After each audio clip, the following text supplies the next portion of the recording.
le président du FASO, président du Conseil des ministres, son Excellence Roch-Marc Christian Kaboré, a autorisé le Premier ministre, chef du gouvernement, M. Christophe Joseph Marie Dabiré, à présider une séance du Conseil des ministres sous un ordre de jour qu'il a lui-même préalablement défini. Nous avons donc 12 dossiers de fonds, des nominations en conseil d'administration et comme il est de coutume, donc, nous avons également eu des communications orales sur la situation nationale présentées par les différents responsables des départements. Au titre donc du ministère de l'économie, des finances et du développement, nous avons reçu donc les conclusions de l'étude de préfaisabilité des agropoles plutôt du Sourou et de Samandéni.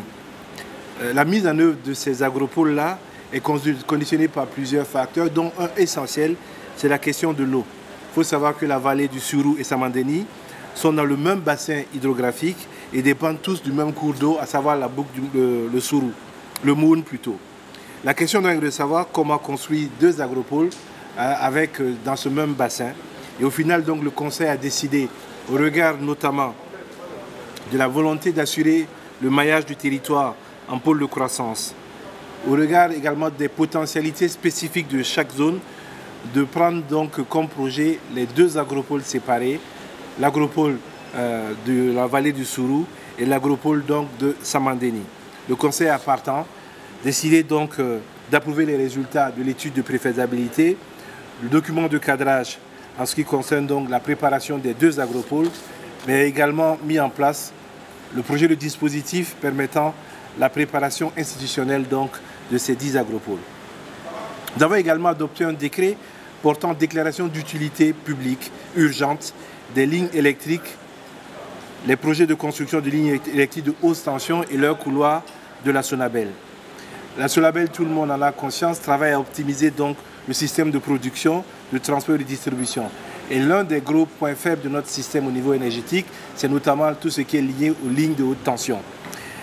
Il y a donc deux projets qui sont mis en œuvre et qui nécessitent donc cette déclaration d'utilité publique. Le projet, c'est 8 lignes qui ont déjà été mises en œuvre pour un montant de 55 milliards 500 millions de francs CFA. Il faut donc arriver à dégager les couloirs pour sécuriser ces lignes-là.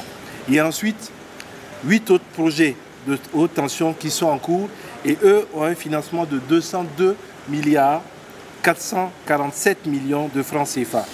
Il s'agit essentiellement de l'interconnexion de 330 kW dorsale nord, comme il l'appelle, Nigeria, Niger-Bénin, dans sa partie frontière du Niger, post-est de Gampela, qui lui seul coûte à peu près 150 milliards de francs CFA.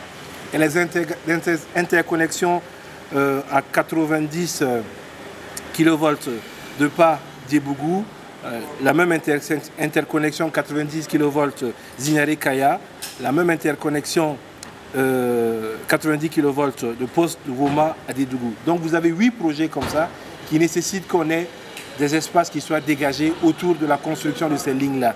Il s'agit essentiellement de 60 mètres, 30 mètres de part en part donc, de la ligne de haute tension.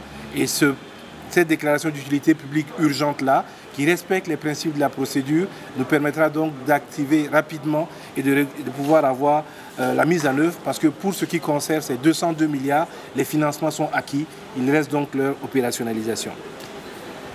Au titre du ministère des Infrastructures, nous avons eu un certain nombre de résultats de marché. J'en ai retenu quelques-uns qui peuvent vous intéresser directement ou en tout cas ont été au cœur de l'alimentation médiatique. Il s'agit de l'approbation des résultats d'appel d'offres international pour les travaux de réhabilitation, de renforcement de la route communautaire CU2A, Gunguin, Fadam Gourma, frontière du Niger. C'est 217 km,57 qui sont concernés par 3 lots. Le premier lot, c'est sortie de Gunguin, sortie Fada, ça fait 50,40 km.